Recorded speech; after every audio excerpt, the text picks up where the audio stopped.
that just made the situation worse. I was even more disoriented. And so I'm trying to focus. I'm trying to listen.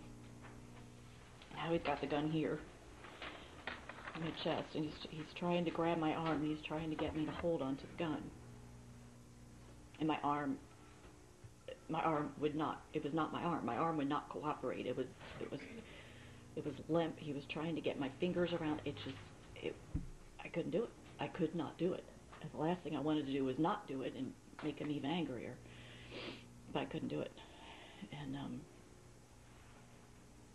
that infuriated him even more. And he jumped off of me, and he started pacing just up and down the side of the bed. And he's waving the gun, and he's waving the gun, and he's saying the same thing. Oh, you can't even do this right. You can't even do this right. And just going on, and I'm just sitting there going, oh my God. I mean, I didn't know whether to try and talk to him. I didn't know what to do. What were you feeling at that time? Tell me. Scared to death, obviously, but helpless. Just, I didn't know what the right thing to do. It had been the man I'd known for 27 years.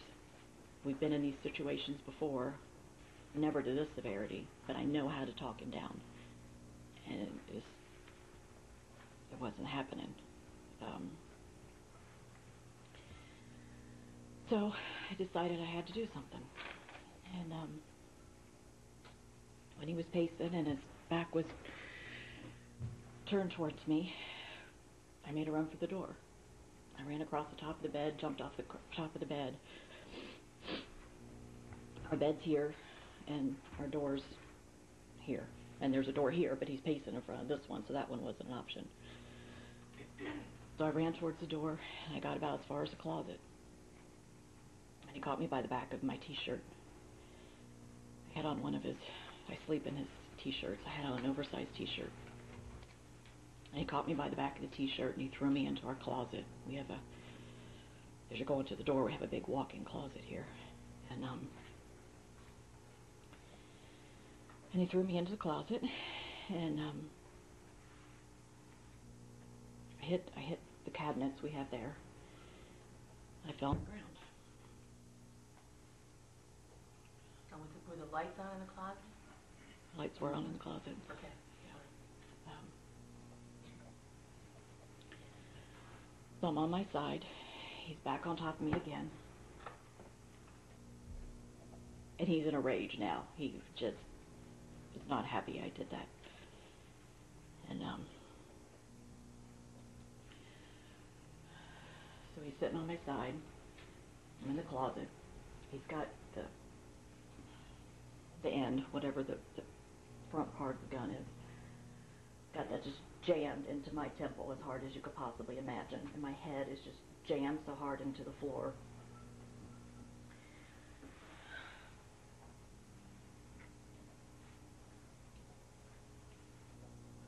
What were you thinking at that time, Cheryl? Again, just scared to death. Really thought at that point I was going to die. All I could think of is that my kids were going to find me dead in my closet. So he's got the gun to my head. And he's saying, "You're going to pay for that. You're going to pay for that. You're going to die. You've got to die. If you don't kill yourself, I'm going to kill your kids, and then you'll want to die." And I can't see him. My eyes are open. I could see the gun, but I can't see his face, which was the scariest part, because I couldn't read him. I couldn't read what he was thinking. All I could see was this part of the gun out of this corner of my eye. And then I heard a click.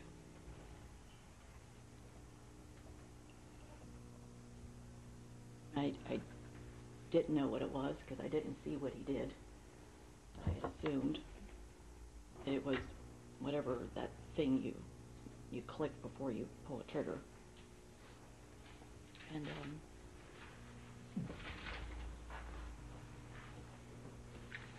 at that minute he was going to shoot me. All I could think of was that my kids would come in and find me all bloody on the floor. So we're back here. And I heard the click. And I just waited. And the next thing I know, he shot. And I knew I'd been shot. I felt it. I felt it on my head. I felt the pressure on the back of my head. I smelled the gunpowder. I remember my son has those cap guns, you know, that when you fire those, it makes that really stinky smell. That's all I could think of. And my ears were just ringing.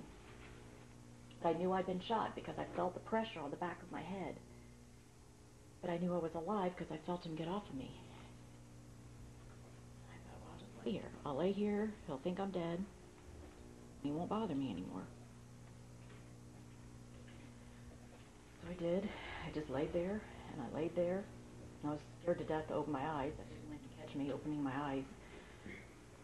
And I felt him get off of me, but I could feel he was still, I couldn't hear because my ears are ringing, but I could just feel his presence around me. I could feel him brush my legs when he walked past. And I felt him over me. But again, I don't want to open my eyes because I'm thinking I don't want him to know I'm alive. So he's standing over me, and he's doing something, but I don't know what he's doing, and again, I'm afraid to move. And so then he walked, I felt him go down by my legs, and I just kind of opened his eyes to see if I could see anything. And I couldn't see anything. There was just a pile of clothes there. I still didn't know what was going on. And my plan was just to lay there and to be dead. And for him to think I was dead. So what happened next? What were you feeling, Cheryl?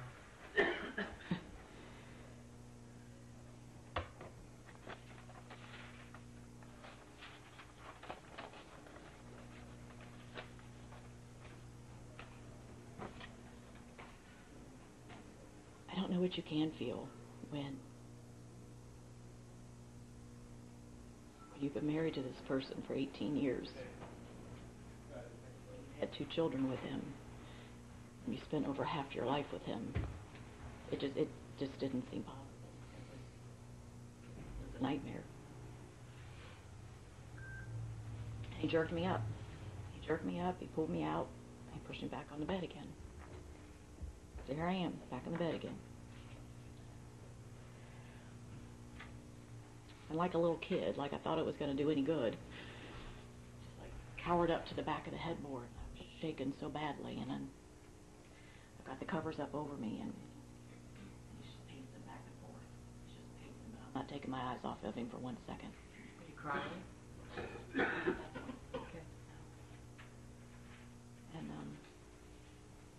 he's just going back and forth. And he's like, look what you made me do. Look what you made me do. This is all your fault. You had to tell. You had to tell. Everything was perfect. Look what you made me do. And I'm watching his every move, and again, it was just so unreal. And I think that's when it hit me. I think that's when I just started crying, and I started sobbing, and I was just shaking, and I was trembling. Did you think you were going to die?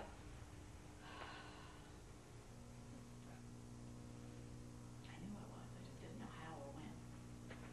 Because he had told me in the closet I wasn't leaving that room. I was not leaving that room alive.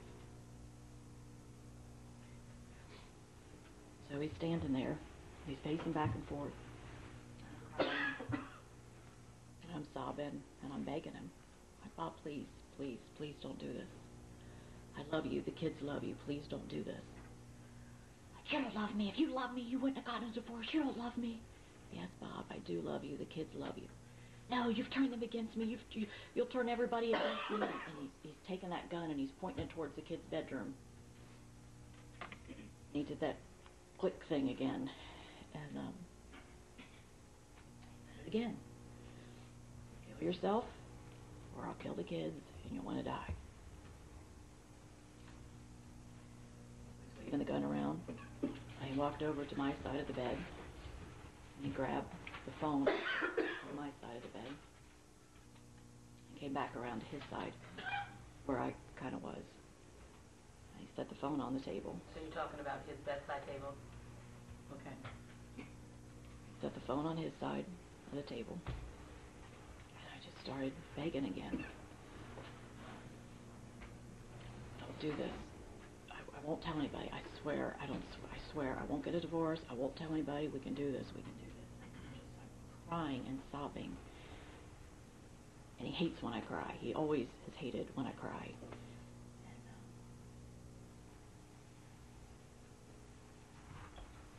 I'm just begging him. Please, I'll do anything. I'll make it better. Please.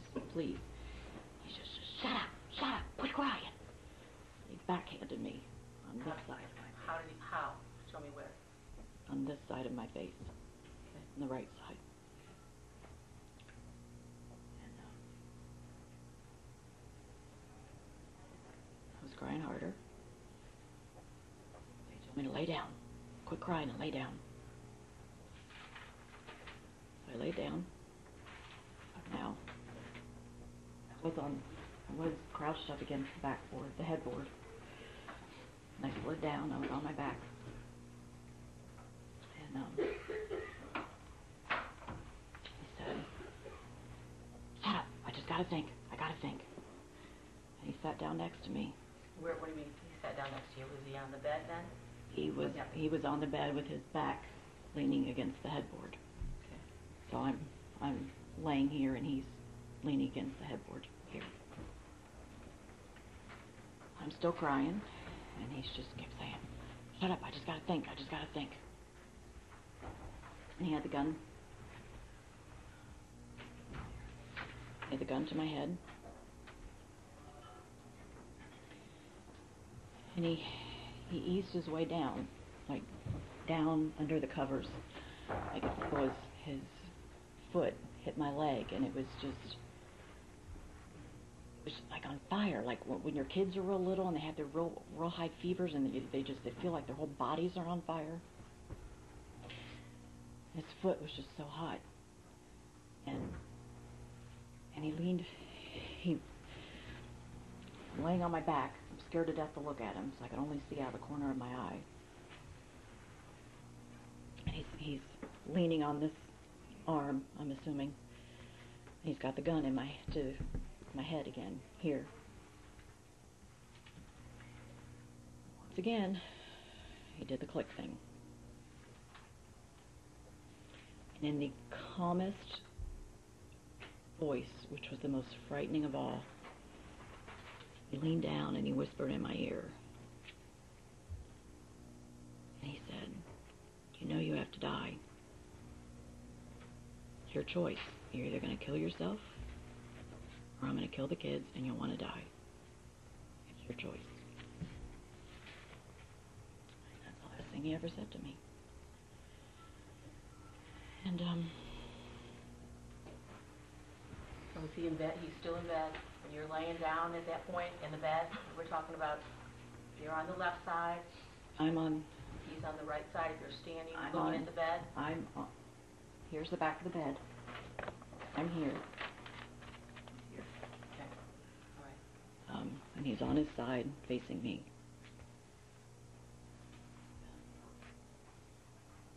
Cheryl, I mean to interrupt you, but let me ask you this. I mean, stupid question for me to say, you were fearful for your life. But was there also something else that also caused you to fear him at this time? I knew what he was capable of. I mean, he'd hurt me in the past. Nothing ever to this extreme. But So what happened from that point on? Tell us.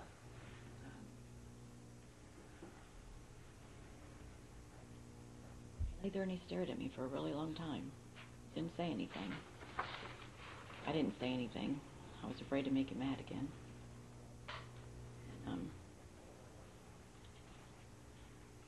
And he eventually laid all the way down.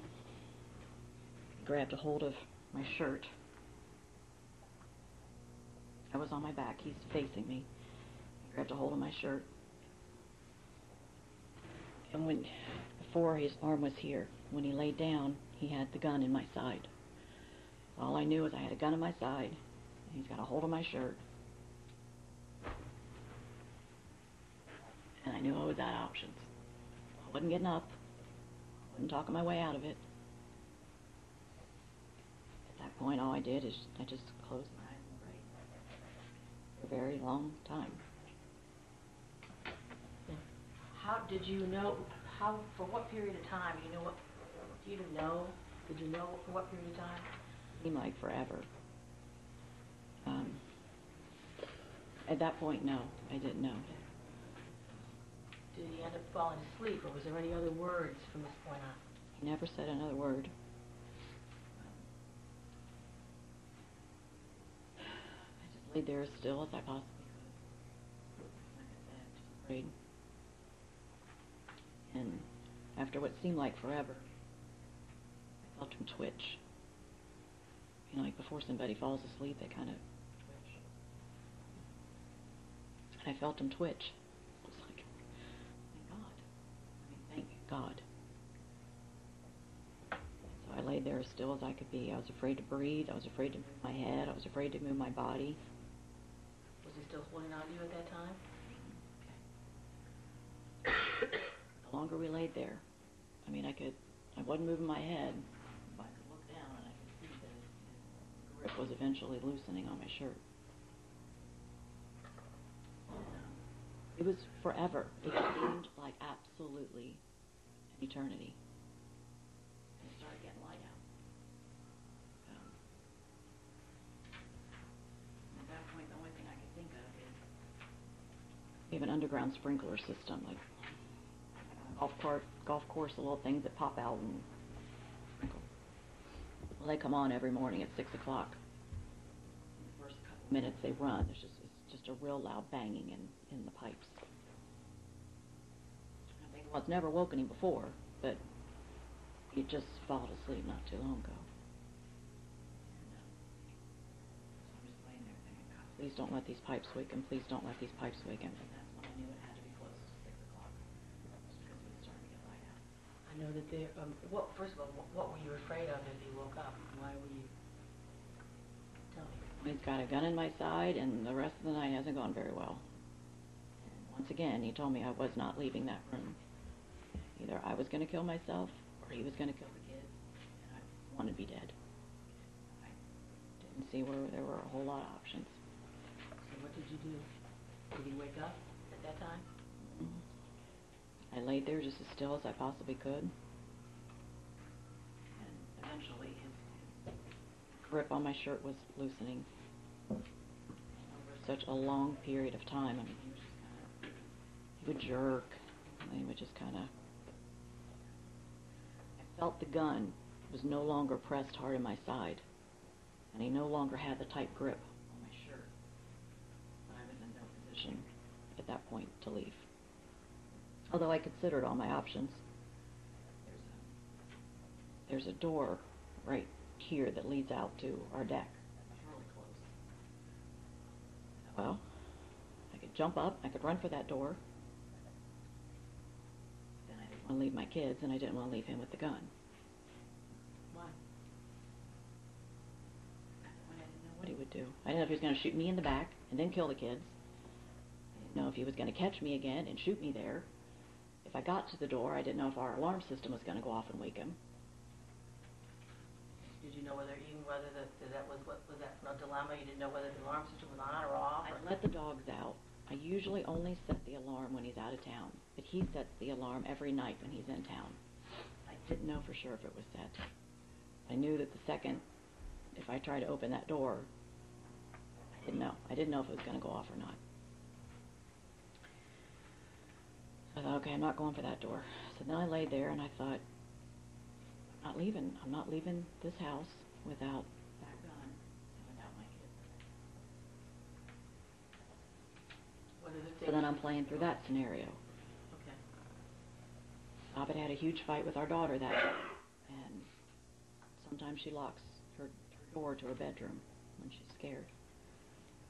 I didn't know if her door would be locked. I didn't know if I'd be able to get in to get her. And once I did get her, then I'd have to be able to get to Patrick. And once I got to Patrick, then we got the same problem. By the time I get to the door, and we open the door for us to leave, is that alarm going to go off? So I'm just playing every possible scenario over in my mind, just for what seemed like forever. What I finally came up with is, I've got to get the gun. I can't do anything until I get the gun. By this time, he's sleeping pretty sound. And like I said, I didn't feel the gun in my side anymore. He didn't have his hand on my shirt anymore. Had he moved at some during this Yeah. process too? Yeah. Okay. Did you know where the gun was? I could see out of the corner of my eye, he had one hand that was out. But I didn't know if he was still holding the gun, which hand held the gun. I did not know at that point. I just knew one hand was out. I could see that hand out of the corner of my eye. So you didn't know exactly whether he had it in his hand, whether or not it was in the bed somewhere. You didn't know exactly where. No. Okay. Go ahead.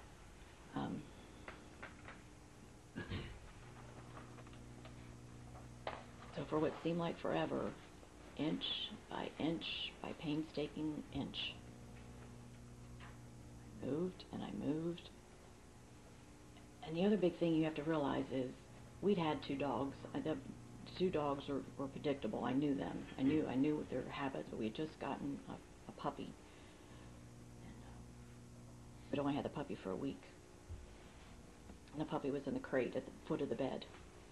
And I didn't know if this puppy saw me getting up, if it would just, or what he was going to do. So I didn't want to sit up. I wanted to try and roll over and get up so that the dogs didn't actually realize I was up and it's time to get up and go out and do their business and have breakfast. So very slowly, inch by inch, over. I mean, we're talking, I don't even know how long, but it seemed like forever. I can't wake him. Can't touch him. Can't do anything. It's going to wake him. So I get over. Kind of almost in a crouched up position. And the covers are covering all of this.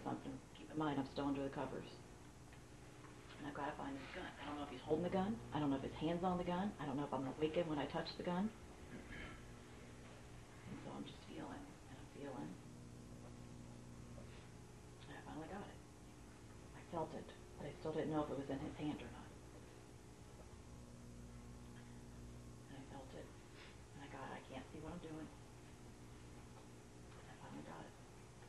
And it was turned. I had to turn it around. Turned, got my hand on it, and then I was bringing it up just as slow as I possibly could, because I didn't want to wake him the whole entire time. I'm just staring at him, just making sure he doesn't move, making sure he doesn't open his eyes, making sure he doesn't move. And I'm bringing the gun up.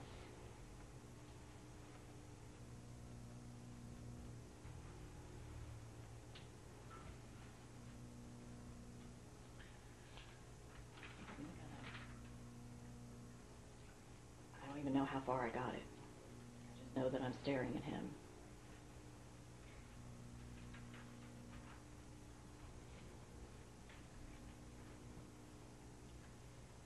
And he opened his eyes. His eyes. He was raising his head off the pillow. And I shot him.